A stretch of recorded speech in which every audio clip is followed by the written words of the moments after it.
Good evening, you're watching Estuary News. Coming up, we head to Hull ahead of the Heritage Open Days to take a sneak peek at its history. We have another K9 looking for a home in Dog of the Week. And my guest tonight is Louise Beach, a Hull author whose debut novel comes out next week.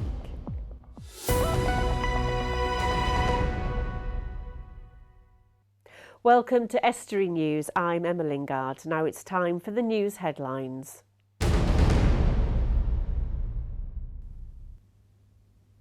Cars used by royalty will be on display when Hull's Heritage Open Days get underway from today. It's little known that the city hosts the world's largest collection of Humber cars, including some steeped in history. Alan Marshall is the owner. All the cars have got interesting histories. We've got Aylescourt show cars, we have one used by Buddy Holly and one driven by Sterling Moss, but the ones that people tend to like to come down and see and perhaps sit in and be photographed with is the ex-Royal Tour cars, and we have 6 of those going from Edward and Mrs Simpson's car up to George VI. A Grimsby-based company is offering sustainable packaging for the fishing industry. PPS moved into a new £1.5 million refurbished site yesterday with facilities for washing and cleaning its new fish containers, which are cheaper than conventional packaging and more environmentally friendly. Joanne Moss, PPS Managing Director, explained how this packaging will benefit the local fishing industry. We provide them with returnable packaging, which is good for cost saving. Compared to single-use packaging, it is much cheaper per trip. It's also more environmentally friendly because they last 10 years at least. So there's no disposable of cardboard or polystyrene. A Grimsby-based artist is selling some of his collection for a local charity. Ted Ford, who paints all his own art, will sell some of his collection to fundraise for St Andrew's Hospice, a charity he has done a lot of fundraising and charity work for in the past. Ted emphasised the importance of the cause the money made would go to.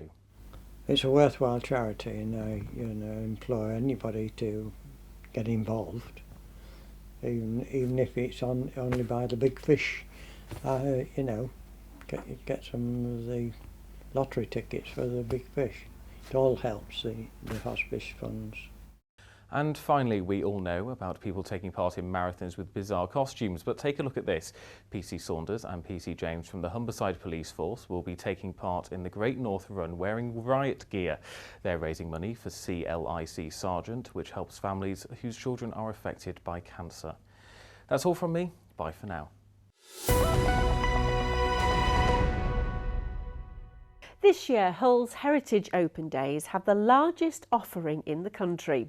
In the past few weeks, we've taken a look behind the scenes of the supposedly haunted Anison building, a former funeral parlour and home for Hull's mounted police, as preparations get underway to show it off to the public. Over 70 separate buildings are being opened up from today until Sunday, and Dan Kemp has been to a few of them to get a flavour of what the public might see. A real hidden gem in Hull, the Humber Car Museum down Dalton Street in the city, is open on Thursday, Friday and Sunday. Humber cars have been the passion of Alan Marshall all his life, and he's thrilled to be able to open up his collection to the general public. Well, this year, like in years before, we just like to open the door to the general public and allow them just to wander around my private collection of Humber cars. It's the world's largest collection of Humbers. There's now 26 cars spanning ages from 1932 to 76, and it's the only collection in the world like this. It's got such a comprehensive history of one make of car. The collection has been seen on national TV a number of times, and now you can take a seat in some iconic vehicles, including some that starred in films and others that transported royalty on tours.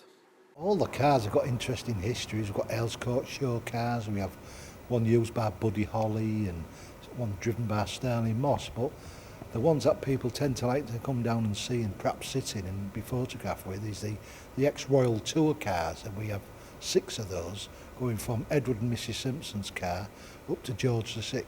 John Netherwood is the projects director at Hull Civic Society and helps to put together the programme of events. When you actually see the full list of places that you could call heritage buildings, it's quite stunning, and Hull truly has a very amazing collection of listed buildings and interesting buildings, and some very interesting stories. Over in North Hull and the Rainbow Community Garden off Endyke Lane is another venue being opened up to the public.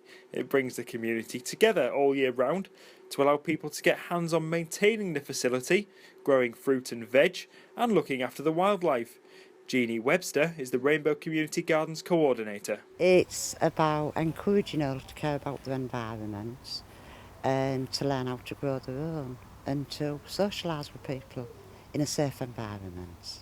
I'll show them around the garden, show them the different things that we grow and how we encourage wildlife in the area. And if they want to take some seeds and how to grow your own leaflets, they can do. And obviously they'll get a cup of tea or coffee or fruit juice. In under 18 months' time, Hull becomes the UK's City of Culture, and events like the Heritage Open Days are helping to build the excitement. You can almost feel a kind of buzz of excitement building in the city. In a lot of local businesses that I talk to, and various meetings that one goes to, people are really excited about what's going on. And I think we're all looking forward to the programme of events for City of Culture being revealed in the next few months. I want to see Grimsby put on the map. Extraordinary qualities, unmatched in anywhere else in Britain. We need to act with one voice. I was absolutely shocked, I'll tell you the truth. More police officer hours spent on patrol preventing crimes from happening.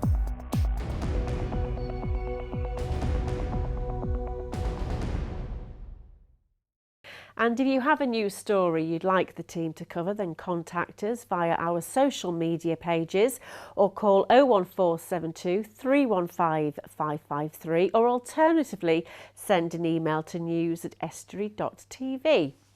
Still to come, there's another adorable dog that needs a new home in our feature Dog of the Week. And we'll have all the latest sports news and results.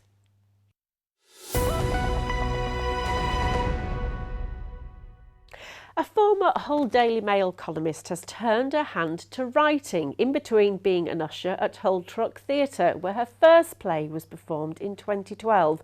Louise Beech's debut novel is called How to Be Brave, and as we'll hear, is based on true events. Welcome to the studio, Louise. You sound like you're a very busy person.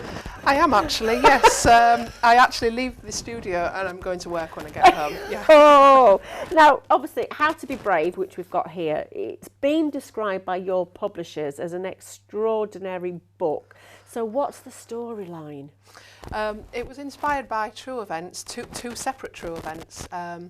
My young daughter was diagnosed with type 1 diabetes when she was 7, and it was a difficult time for the family. And when she didn't want to have her injections, we were trying everything we could do to make her to have them, you know, blackmail, persuasion. And in the end, I started telling her stories in exchange for her having her injections. Right. But she got fed up of the stories that I was telling her. She said they weren't very good. You know what kids are like. So I turned to a true story from our history about my grandfather, who was lost at sea during the Second World War when his ship was torpedoed and sank. Heck, I mean, that is an amazing story in itself, isn't it? So you've intertwined the two within the... And I mean, I haven't read the book yet, and you don't want to give things away in it. So inspired by your own personal struggles, how easy was it to take that and write about it? It was kind of easy and difficult. It was easy because obviously all the material was there, the experience was there. Yeah. But what was difficult was exploring those emotions again, some emotions that I hadn't faced at the time. Right. And they all came out.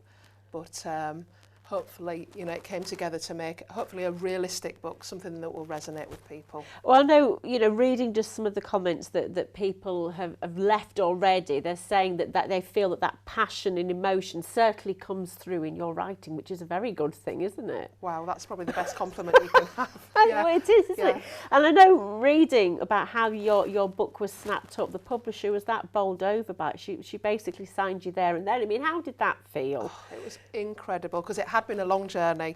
I had written other books and I'd had that many rejections that I was almost, you know, quite blasé about them, as in here's another one, file that one. Yeah. And it seemed to go on. And then out of the blue, Karen of Arenda Books, she said to me, I'm just going to make a decision this week. And then she came back to me about a day later and said, yes, I love it. I mean, that is brilliant because I know before this you'd written short stories and you'd won awards for those as well. Yeah. Did you think at the time then you were... Yeah, you kind of hope that because I'd written the column and because the play and the short stories, you kind of think, oh, this will be easy, the doors will open, but it's just not like that. It is a struggle, very competitive. isn't it? It is. And we've had many authors come and sit exactly where you are and say that is such a struggle to get to that point, isn't it? Well, stay where you are because we're going to come back after the break and talk to you more about your book.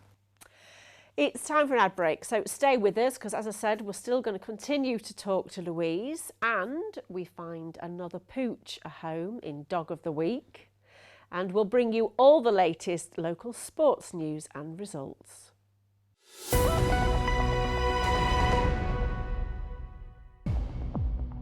I want to see Grimsby put on the map. Extraordinary qualities, unmatched in anywhere else in Britain. We need to act with one voice. I was absolutely shocked, I'll tell you the truth.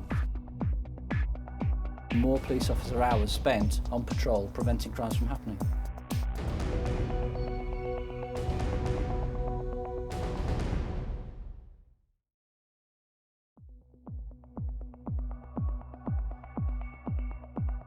Welcome back. You're watching Estuary News. Still to come, we hope to find another lovable dog a home in Dog of the Week, and we'll have all the latest local sports news and results.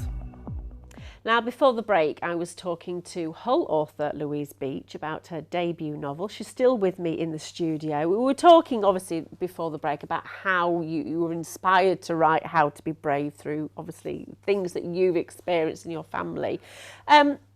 This comes out next week. A week today. A week today. Yeah. What about the future? Have you got another one lined up already? This is what they want to know, isn't it? Get book one out the way and on to book two. So what have you got lined up? The immediate future is a book signing, if anyone was interested to come, 2 weeks on Saturday at Waterstones in Hull. Yep. This Saturday I'll be at Hull Central Library. Yeah. If anybody would like to come, it would be lovely to see people. Maybe more than 2 would be good. They'll be queuing up after this. And beyond that, this kind of was really my 4th book because I'd written others and got kind of so far, but I always felt like I was leading up to this one and hoping to be kind of good enough to write this one. Yeah. So the one that I wrote previously to this about 2 years ago is hopefully will be the next one, and Karen Orenda has said very likely it'll be published at the end of next year. Ooh. So that will be the next thing to do, is to really polish and edit that one up. That would be fabulous. Now, we mentioned as well earlier about the play that you had written and was performed to, which was called Afloat, and you said it was all about the floods. So do we have a water theme? We do, don't we? Yeah. I think that water, when I write books where water's involved, they seem to be the luckiest. I'm trying to think if there's water in the one that might be next year. Oh, there is. Someone nearly drowns. So there's water again. Yeah. I suppose that's it. I mean, how, in terms of genres, how would you describe How to Be Brave? Do you know what? That was such a tough one, because when I was trying to sell it, and they want the one line and what category or genre, and I didn't know how to define it. I just had no clue, because there's a bit of history, but it's contemporary, kind of inspired by a true story. There were so many, and somebody even said it was an emotional thriller, an adventure. So it was very, very, very hard, and that was a lot of trouble I had, was finding the niche. But I just thought, be true to yourself, and hopefully somebody will like it enough, regardless of that. And I think you've summed it up there, isn't it? That you have got to write in that respect, rather than you're on some kind of conveyor belt, maybe, aren't you? Absolutely. I think when we read a book, we know, don't we, if somebody's churned it or somebody's writing from the heart. How long did that one take you to write? 6 months to get the first draft out, then another couple to polish, and then Karen had a few edits that were brilliant edits just to perfect it. Yeah. So maybe a year in total. Yeah. Yeah. Which is about average, I think. I think you're right, it is. And as I say, you've gone on this fantastic journey. I mean, plans, you've mentioned you've got another book. What about a play? Have you got any more plans to write another play? I have written 3, and one of them is a play version of that book, Oh, funny right. enough. Yeah, and an extract was performed at the Heads Up Festival. I think that was last year. Yeah. It's all such a days this year. I think that was last year. So there's a full-length play version of this. I've had a couple of extracts on. The Hull Truck one was a full-length. Yeah. That was a few years ago. Yeah. So who knows? I've written plays, I've written books, and I always thought whichever one takes off. But I'll be honest, I was hoping that the books would, because since I was 8, I've always wanted to have a book published. And now you have. A long time after being 8. That is absolutely fantastic, isn't it? And you're obviously going to be doing all these book signings. If people want to buy the book, then basically they can find it in Waterstones and other bookshops. Yes. Online. Amazon, yeah. It's going to be an audio book as well. And an audio book, and you're obviously doing book signings. Yes. So this Saturday at the Central Library, 2 weeks, it was at Waterstones. 26th of September, yes, Hull Waterstones. In Hull. Brilliant. Well, thank you ever so much for coming in. And when you get novel 2 out, you come back on the sofa and tell us about it. Thank you very much. Thank you. Now it's time for Dog of the Week. Can you give this canine a home?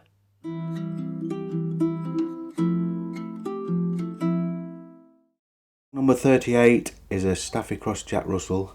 She's actually been with us since the 20th of May. Lovely in the kennels. We don't seem to know why, but she just gets overlooked, but definitely a lovely little dog. Joining me now for a daily look at what's been happening across the regions is Dan Kemp. Dan, we've kicked you off the sofa all week because of the World Seafood nice, Congress. hasn't it? What, Well, that you've maybe been for kicked you. off, yeah? Yeah. It's been nice and quiet.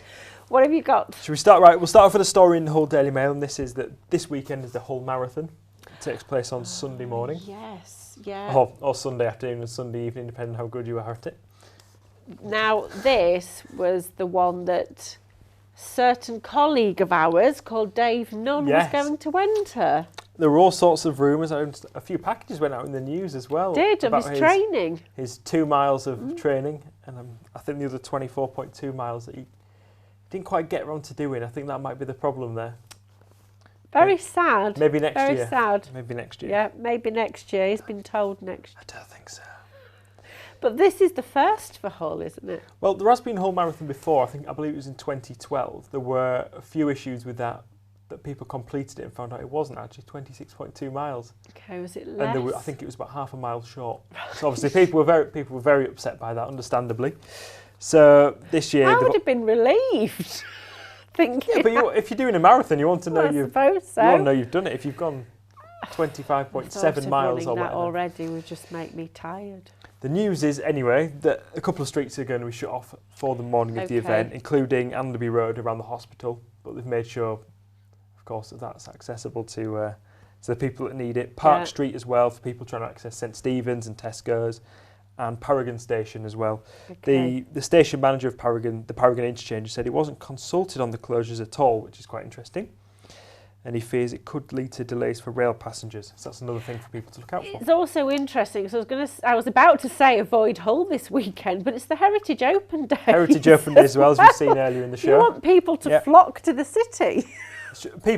It's been park and ride. Yeah, I Just think leave your car there. I think it's exciting for the city. They've got so There's a many lot going on in that years gone by. weekend. There wouldn't have been these things going on, No. and it would have been a dead weekend. But I think people There's should be a happy lot that stuff is happening. going on. Yeah, it's good. He has Very also good. the station manager did also say just on this that if you can't get staff to the station, no one will be going anywhere. So maybe a little bit upset about consultation. And Never it also mind. starts off at Hull College as well. We should have that near the Wilberforce Monument for anyone that wants to go along and watch it. Fabulous. Next story is from the Grimsby Telegraph. Yeah. And this is that councillors' expenses have gone down £25,000 this year. Okay. To nearly 500,000. Which still sounds like an alarming like a number. lot. Is there a reason why we're a bit short? Well, down? They've gone down. Obviously, people have decided they don't quite need the expenses that they used to, but it's still what seems like a remarkable amount of money. I can't imagine the public why. will question it. I won't can't they? imagine. Well, that's exactly what the Grimsby Telegraph are doing. I can't imagine why £500,000 needs to be spent by a local council. Chris Shaw, who of course was the leader, he isn't now.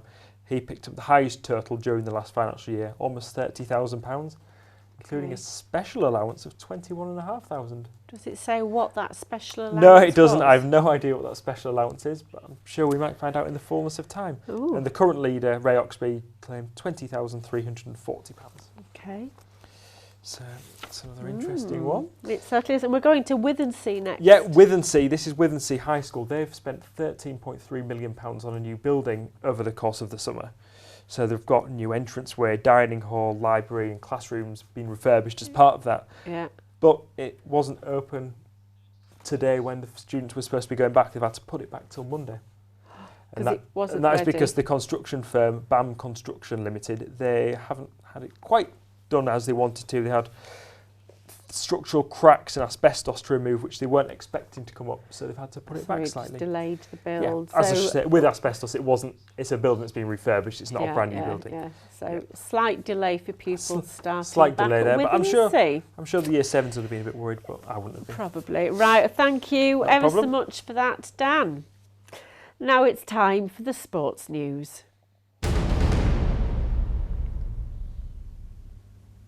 Following controversial news surrounding Hull City player Jake Livermore has returned to training today.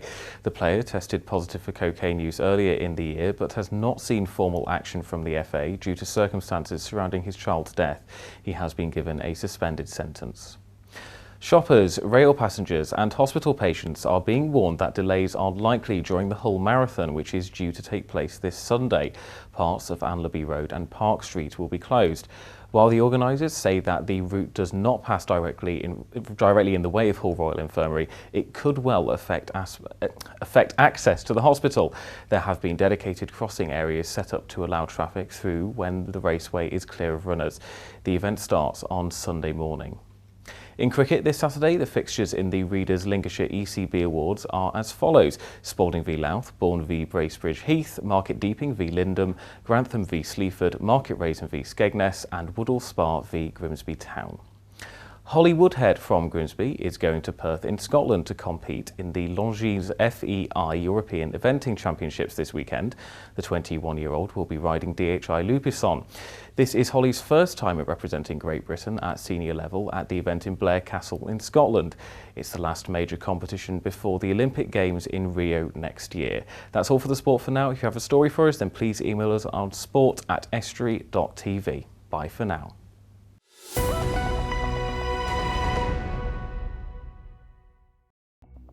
That's it for tonight. If you've a story for us, visit our Facebook or Twitter pages or email news@estuary.tv or pick up the phone and call us.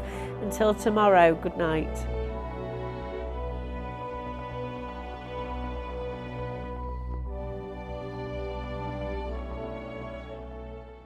Estuary TV weather, sponsored by Grimsby Institute for a brighter future. Hello and welcome to Estuary TV's weather. Friday, another breezy day with some spells of sunshine, a chance of a few isolated showers, but most places will remain dry with highs of 20 degrees. Saturday, some early rain, becoming drier and brighter.